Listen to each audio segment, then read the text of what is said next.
In episode 79, titled Wireless Attack Patterns, we're treating wireless threats as trust and configuration problems in the air, rather than as mysterious radio wizardry. Wireless networks work because clients trust that a network name represents the right access point, and because encryption and authentication settings are configured correctly. When that trust is weak or configuration is sloppy, attackers can manipulate user behavior, disrupt availability, or position themselves where they can intercept or influence traffic.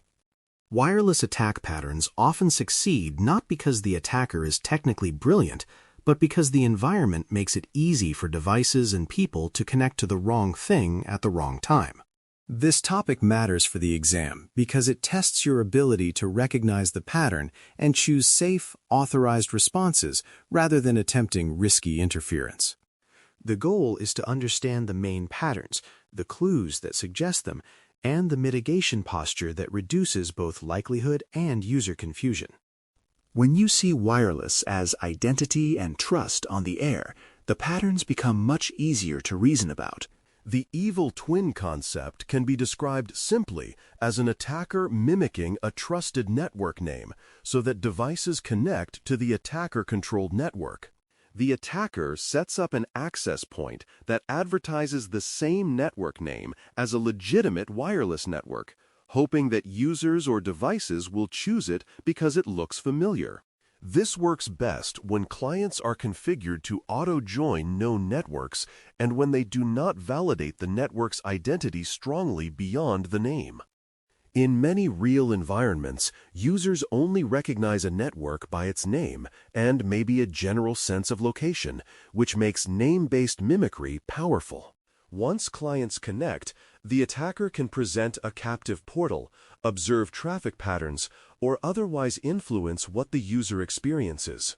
The key idea is that the attacker is not breaking encryption first. They are bypassing the need to break it by getting the client to connect to the attacker's network willingly. Evil twin is a trust problem because the network name alone is not strong identity.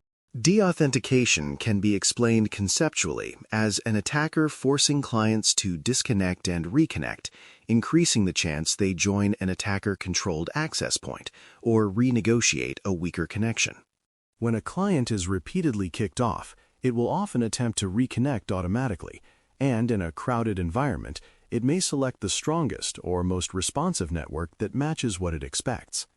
That churn can create opportunities for an attacker to win the race to become the network the client rejoins, especially when an evil twin network is present. Even without a full evil twin setup, forced disconnects can degrade service and create user confusion, which makes social engineering easier because people are more likely to accept prompts or click through warnings when they just want connectivity restored. The important part is the behavioral effect. Disconnects increase reconnection events, and reconnection events are moments when trust decisions are made. In exam scenarios, if you see repeated disconnects followed by users connecting to a lookalike network, deauthentication is often part of the story. Weak pairing is a separate pattern that can be described as insecure setup allowing easy unauthorized access, especially when devices are configured with weak credentials or permissive onboarding. Wireless security depends on pairing clients to networks through shared secrets, certificates, or enrollment processes, and when that pairing process is weak, attackers can join without needing sophisticated techniques. Weak pairing can show up as default credentials, weak passphrases, shared passwords that are widely known, or onboarding that does not verify device identity. It can also show up when guest networks are not isolated properly from internal resources, turning guest access into a lateral access path. The core issue is that the network is allowing devices to become trusted too easily, which is identity failure in wireless form. This pattern is often overlooked because organizations focus on encryption standards but ignore how credentials are distributed and rotated. On the exam, Weak pairing cues often point to insecure setup or shared secret, which should trigger recommendations about stronger authentication and better enrollment controls. Captive portal abuse is a pattern where users submit credentials to fake login pages, often because the attacker uses a familiar-looking splash page to harvest usernames and passwords. Captive portals are normal in many environments like hotels, conferences, and guest networks, so users are accustomed to seeing a web page that asks them to log in before they can browse. An attacker can exploit that expectation by presenting a captive portal that mimics corporate or common login experiences, creating a smooth path to credential theft. This is especially effective when an evil twin network is used, because the user believes they joined the right network and then sees a login page that seems plausible. The danger is not only the password itself, but also the habit it trains. Users learn to type credentials into whatever page appears after connecting to a network. In assessment reasoning, captive portal abuse is a social and trust attack layered on top of wireless connectivity issues. The mitigations, therefore, involve both stronger network authentication and user training that sets a clear expectation for legitimate login flows. Jamming risk can be described conceptually as interference that disrupts availability and increases confusion, rather than as a precise data theft technique. When wireless connectivity becomes unreliable due to interference, users often move around, reconnect repeatedly, and accept unusual prompts, which creates a chaotic environment where other attacks become easier. Jamming is also disruptive at the business level because it can take down critical functions that rely on wireless, such as point of sale, inventory scanning, or operational communications. Even when attackers are not trying to jam intentionally, interference can still create the same operational symptoms, which means defenders must be careful about assuming malicious intent without evidence. The important, exam-level takeaway is that jamming primarily affects availability and user behavior, and those effects can be leveraged for secondary attacks like evil twin or credential capture. It is also a high-risk area for testing because deliberate interference can harm operations and safety. In professional assessments, you treat availability disruption as a sensitive condition and prioritize observation and coordination. Now, consider a scenario where two similar network names appear with strong signals, because this is a classic evil twin clue pattern. Imagine a user sees the corporate wireless network name listed twice, with one entry having a much stronger signal than expected for the location, and devices begin connecting to the stronger one without users understanding why.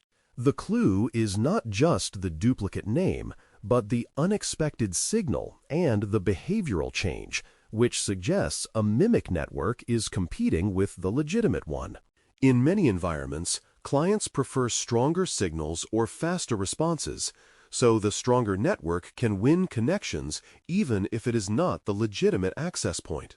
If users also report captive portal prompts that they do not normally see, the suspicion increases because captive portal abuse often rides on top of an evil twin.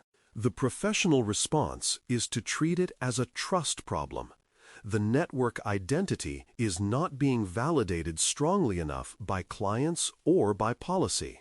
This scenario is designed to test whether you recognize the evil twin pattern without assuming that signal strength equals legitimacy. Safe validation choices should focus on observing behavior and avoiding harmful interference, because wireless testing can cause collateral impact quickly. Observation can include documenting the presence of duplicate network names, noting security settings presented by the client, and correlating user reports of prompts and disconnects with what the environment shows. You avoid actions that intentionally disrupt connectivity because forcing disconnects or interfering with signals can degrade service for real users and can cross safety boundaries. You also avoid capturing or handling sensitive user credentials as part of a proof exercise, because the goal is to demonstrate risk and recommend controls, not to harvest secrets. Safe validation in wireless contexts often relies on correlation. Users see unusual prompts, devices connect unexpectedly, and network listings show competing names with unusual characteristics. When you validate by observation and coordination, you preserve stability and still produce credible findings. This is consistent with professional risk management, where availability and user safety are primary constraints. Mitigation concepts revolve around stronger authentication, user training, and monitoring because wireless security is both technical and behavioral. Stronger authentication reduces the chance that a mimic network can fool clients, especially when clients are configured to validate the network identity beyond the name. User training matters because users should treat unexpected network prompts and captive portal requests as suspicious and know how to escalate them. Monitoring matters because organizations need visibility into rogue access points, unusual association patterns, and repeated disconnections that can indicate active disruption or spoofing attempts. Strong encryption standards and secure onboarding processes also matter because they reduce weak pairing opportunities and make unauthorized access more difficult. The broader mitigation mindset is to reduce reliance on human guesswork because users cannot reliably distinguish a legitimate network from a mimic network based on signal bars. When authentication and monitoring do the heavy lifting, the environment becomes harder to trick. A common pitfall is assuming signal strength proves legitimacy or access, which is exactly the assumption evil twin attacks exploit. Strong signal can simply mean proximity, and proximity can mean an attacker is closer than the legitimate access point, not that the network is more trustworthy. Another pitfall is assuming that because the network name matches, the network must be legitimate, which ignores that names are easy to copy. There is also a pitfall in overreacting to any duplicate name as malicious, because misconfigured legitimate access points or overlapping networks can create duplicates as well, which is why you need evidence beyond the name. In assessments, a pitfall is performing disruptive wireless actions without explicit authorization, because interference can affect safety systems and business operations quickly. The professional approach is to treat signal and names as clues, not proof, and to validate with observation and coordination. When you avoid these pitfalls, you remain accurate and safe. Quick wins often start by disabling weak methods and enforcing stronger encryption standards, because those changes remove the easiest entry points and reduce the success rate of spoofing and unauthorized joining. Weak pairing methods, shared simple passphrases, and legacy configurations should be eliminated where feasible because they provide low-friction access. Enforcing stronger standards helps because it reduces the chance that clients will accept insecure connections and increases the reliability of network identity validation. Quick wins also include tightening guest network isolation and ensuring that internal resources are not reachable from low-trust wireless segments. Improving user messaging is another quick win, such as clear guidance on what legitimate login prompts look like and how to report suspicious captive portals. These changes reduce both attacker opportunity and user confusion, which is a powerful combination. In practice, quick wins are about making the environment harder to mimic and easier to monitor. Reporting language should describe observed behavior, user risk, and recommended controls clearly, because wireless findings can sound speculative if they are not grounded in observable patterns.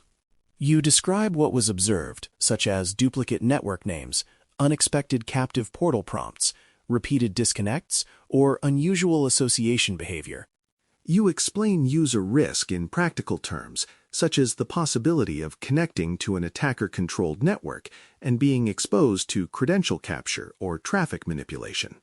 You recommend controls that match the pattern, such as strengthening network authentication, improving rogue access point detection, tightening onboarding and credential rotation, and providing user guidance for suspicious prompts. You also note constraints, especially if you avoided disruptive validation by design, which reinforces that the assessment prioritized safety and stability. Clear reporting turns a "wireless is scary" statement into a specific trust and configuration story with actionable steps. That is what stakeholders need to improve wireless posture. To keep the patterns straight, use this memory anchor: mimic, disrupt, trick, observe, secure. Mimic reminds you that evil twin attacks copy a trusted network identity cue like the name. Disrupt reminds you that forced disconnects and availability issues can push clients into reconnection behavior that attackers exploit. Trick reminds you that captive portal abuse and social engineering often harvests credentials through plausible prompts. Observe reminds you that safe validation relies on careful observation and correlation rather than causing interference. Secure reminds you that mitigations focus on stronger authentication, safer configurations, and monitoring that detects rogue behavior. This anchor keeps your reasoning structured and prevents you from treating wireless as either magic or harmless. It also maps directly to exam pattern recognition. To conclude episode 79, titled Wireless Attack Patterns, remember that wireless threats are often about misapplied trust, weak configuration, and user confusion, rather than about breaking encryption in the abstract. Evil twin, deauthentication-driven churn, weak pairing, captive portal abuse, and jamming all exploit moments where devices and users make trust decisions under pressure. Safe validation emphasizes observation and coordination, avoiding harmful interference that could disrupt real operations.